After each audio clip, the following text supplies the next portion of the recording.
राधे राधे, हरे कृष्णा। कैसे हो आप सभी लोग? आशा करती हूँ आप सभी परम मंगल में होगे, स्वस्थ होगे, अच्छे होगे। आज जब मैं किसी की कुंडली देख रही थी तो मैंने पंचांग में देखा कि चलो मैं देख लेती हूँ आखिर अमावस्या कब है। अमावस्या कब है? वैसे तो सभी अमावस्या अपने आप में बहुत महत्वपूर्ण होती है, लेकिन अगर मैं बात करूं जेठ मास की अमावस्या की तो ये विशेष महत्वपूर्ण अमावस्या है। क्यों? क्योंकि इस दिन शनि अमावस्या भी होती है। शनि जयंती के नाम से भी इस अमावस्या को संबोधित किया जाता है। सब शनि सने सने चलता है क्योंकि ये सबसे स्लो चलते हैं, इसलिए इनको नाम सने सने भी होता है। शनि जी की जो अमावस्या है अर्थात शनि जयंती भी इसी दिन होती है, क्योंकि इस दिन शनि देव जी का प्रादुर्भाव माना जाता है। इस दिन शनि देव जी की कृपा पाने के लिए विशेष उपाय किए जाते हैं। बट सावित्री का व्रत भी इसी अमावस्या पर होता है। जेठ मास में जो अमावस्या आती है उसी अमावस्या पर बट सावित्री का व्रत रखा जाता है, जो कि सुहागन स्त्रियां बड़ी धूमधाम से अपने पति की लंबी आयु के लिए रखती है। उसके ऊपर वीडियो और डिटेल में बनाऊंगी, इसलिए इसको बट अमावस्या भी बोला जाता है। जेठ के महीने में अमावस्या जो आती है इसमें पितरों के निमित्त दान करना, पितरों के निमित्त खीर दान करना, पितरों के निमित्त जल दान करने की बहुत बड़ी महिमा होती है। पहले मैं आपको बता दूं कि जेठ के महीने में जो भी अमावस्या आती है या फिर जेठ के महीने में हमें क्या क्या चीजें दान करनी चाहिए। नंबर 1, जल। जेठ के महीने में गर्मी जो होती है वो अपनी चरम पे होती है। आपने देखा होगा 9 तपा हमेशा जेठ के महीने में प्रारंभ होता है। गर्मी के सबसे पावरफुल जो 9 दिन होते हैं वो जेठ के महीने में ही आते हैं। तो 9 तपा गर्मी के महीने में ही जेठ के महीने में आता है, इसलिए इस महीने में पानी का दान सबसे बड़ा बोला गया है। आप पानी को किसी भी तरीके से दान कर सकते हैं, जैसे कि आप पानी नींबू पानी बना के दान कर सकते हैं, जैसे कि आप शरबत बना के दान कर सकते हैं, जैसे कि आप रूअफ़ज़ा बना के दान कर सकते हैं, जलजीरा बना के दान कर सकते हैं, या फिर सादे पानी का भी दान कर सकते हैं। इस महीने में मिट्टी का घड़ा दान करने की बहुत बड़ी महिमा कही गई है। जब भी मिट्टी का घड़ा पानी ठंडा करेगा, वैसे ही आपकी जिंदगी में जो भी हो रहा है वो सब कुछ क्रोध वाला जो भी हो रहा है वो ठंडक आ जाएगी। इस महीने में तिल दान करने की बहुत बड़ी महिमा कही गई है। और वैसे भी जब भी शनि जयंती आती है, जब भी अमावस्या आती है, तब आपको काले तिल पानी में डाल के स्नान करना चाहिए। उसके बाद में भी बताऊंगी जब शनि जयंती की वीडियो बनाऊंगी। तो तिल दान करने की बहुत बड़ी महिमा कही गई है। कहते हैं तिल दान करने से जेठ के महीने में आपको गिद्ध की योनि नहीं मिलती, तो तिल दान की बहुत बड़ी महिमा कही गई है। साथ ही के साथ छाता दान करने की बहुत बड़ी महिमा कही गई है, क्योंकि गर्मी जो होती है वो चरम पे होती है। आप छाता दान करके किसी को गर्मी से बचा रहे हो। कॉटन के वस्त्र दान करने की बहुत बड़ी महिमा कही गई है। साथ ही के साथ आपको चप्पल दान करने की बहुत बड़ी महिमा कही गई है। सफेद चीजें दान करने की बहुत बड़ी महिमा कही गई है, क्योंकि सफेद चीजें जो होती है वो शीतलता आपकी जिंदगी में लेके आती है, इसलिए सफेद चीज दान करने का बहुत बड़ा विशेष महत्व बताया गया। तो चलो आज मैं आपको बताती हूँ अमावस्या कब है, क्योंकि जब मैं किसी की कुंडली देख रही थी तो मैंने पंचांग खोला तो मेरे को लगा चलो अमावस्या भी देख लेते हैं कब की पड़ रही है। एक बात मैं आप लोगों से बोलना चाहूंगी कि अगर आप अपनी कुंडली मुझसे दिखवाना चाहते हो, अपनी कुंडली, अपने बच्चों की कुंडली की आपको जॉब करनी है या फिर आपका बिजनेस होएगा, आपका लकी नंबर क्या है, आपका लकी कलर क्या है, कौन सी आयु तक आपकी शादी हो सकती है, आपके हेल्थ इश्यूज कैसे रहेंगे, आपके हस्बैंड के साथ आपकी क्या बॉन्डिंग रहेगी, पास्ट आपका कैसा जा रहा है, फ्यूचर क्या होने वाला है, ये सभी जानकारी मैं आपको कुंडली के माध्यम से देती हूँ। ये फ्री नहीं है, इसके चार्जेस है।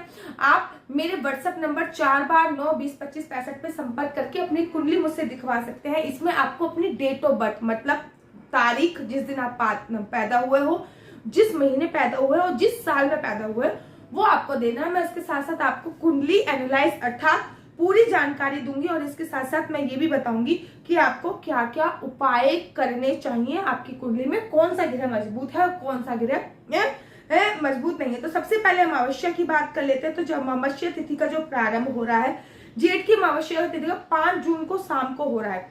शाम को मतलब रात थी मान लीजिए, क्योंकि 7:56 पे हो रहा है, लगभग 8 बजे के आसपास हो रहा है। 5 तारीख को जिस दिन बुधवार है उस दिन 8 बजे के आसपास, 4 मिनट पहले हो रहा है, 8 बजे के आसपास अमावस्या तिथि प्रारंभ हो जाएगी।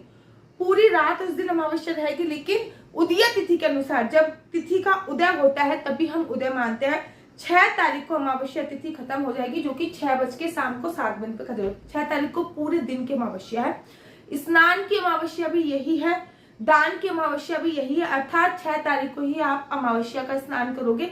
केवल पूर्णमासी का स्नान नहीं होता, अमावस्या के स्नान की भी विशेष महत्व होता है। इस दिन जो स्नान किया जाता है वो काले तिल डाल के स्नान किया जाता है। कहते हैं इस दिन का अमावस्या पर काले तिल डाल के स्नान करने से आपके पितृ दोष जो होता है उससे मुक्ति मिलती है। और इस दिन शनि जयंती भी है, तो इस दिन काले तिल डालकर विशेष स्नान कीजिए। इस दिन आप जल दान कीजिए। दान का जो समय है ना, देखिए अमावस्या पे दान का एक पर्टिकुलर समय होता है। वैसे तो दान कभी भी कर सकते हैं, लेकिन सूर्यास्त के बाद नहीं करना चाहिए।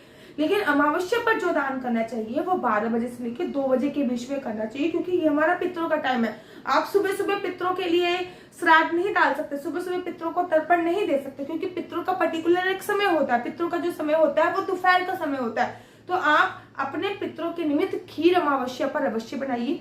अमावस्या पर जो भी खीर बनाई जाती है वो उस खीर को आप कुत्ते को, कौवे को जरूर खिलाइए। आप मंदिर में जाके ब्राह्मण को भी दे सकते हैं, लेकिन कुत्ता कौवा बहुत इंपॉर्टेंट होता है।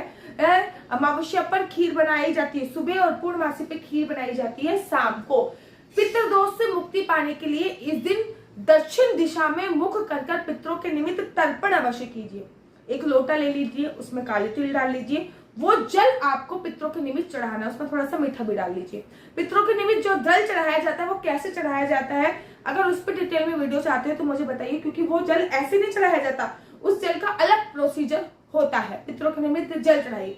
शाम के समय जब अमावस्या होती है तब शाम के समय दक्षिण दिशा में एक मुखी दिया सरसों के तेल का, पितरों के निमित्त जो भी दिया जलता है वो सरसों के तेल का दिया जलता है। पितरों के निमित्त एक मुखी दिया दक्षिण दिशा में जरूर जलाइए, ताकि आपके पितृ जो कि अमावस्या वाले दिन धरती लोक पर आते हैं। पितरों के निमित्त जो होते हैं ना, पितृ जो होते हैं वो धरती लोक पे कब आते हैं? एक तो जब आपका पितृ पक्ष चल रहा होता है तो आपके पितृ धरती लोक पर आते हैं। एक महीने में एक ही दिन अमावस्या वाले दिन पितृ जो होते हैं वो धरती पर आते हैं। तो जब आपके पितृ धरती पर आए हैं तो उनको धरती पर आने के लिए रास्ता दिखाने के लिए, और वो प्रसन्न होके जाए और अपना आशीर्वचन आपको हमेशा दे के जाए, उनके लिए एक दिया अवश्य जलाइए सरसों के तेल का। दक्षिण दिशा में वो जलाया जाता है। तो आज मैंने आपको बताया कि अमावस्या कब है, अमावस्या पर आपको क्या क्या नियम। अमावस्या पर ना संपूर्ण ब्रह्मचर्या का पालन करना चाहिए। अमावस्या पर अगर बच्चा कंसीव हो जाता है तो ये बिल्कुल भी अच्छा नहीं माना जाता। यहाँ तक कि जब मेरे को लिवर पेन स्टार्ट हुआ था तो अमावस्या वाला दिन था, मैंने डॉक्टर से बोल दिया था आप मुझे पेन बढ़ाने की दवाई मत दीजिए। जब पेन बढ़ाने की दवाई मैं दर्द बर्दाश्त करूंगी, क्योंकि मैं चाहती नहीं हूँ कि मेरी बेटी अमावस्या पर हो। और आखिर फिर भगवान की मर्जी। लेकिन जैसे ही अमावस्या खत्म हुई अगले दिन मैंने पेन बढ़ाने की दवाई ली और फिर डिलीवरी करी। तो अमावस्या पर बच्चा कंसीव होना अच्छा नहीं होता, अमावस्या तिथि पे बच्चा होना भी अच्छा नहीं होता। तो आशा करती हूँ कि आपको मेरी वीडियो अच्छी लगती होगी। अगर आपको मेरी वीडियो अच्छी लगती है तो आप अपना यूट्यूब चैनल हरि बोल को लाइक शेयर सब्सक्राइब करना बिल्कुल भी मत भूलिए। तब तक के लिए मुझे दीजिए इजाजत। राधे राधे, हरे कृष्णा, हरि बोल।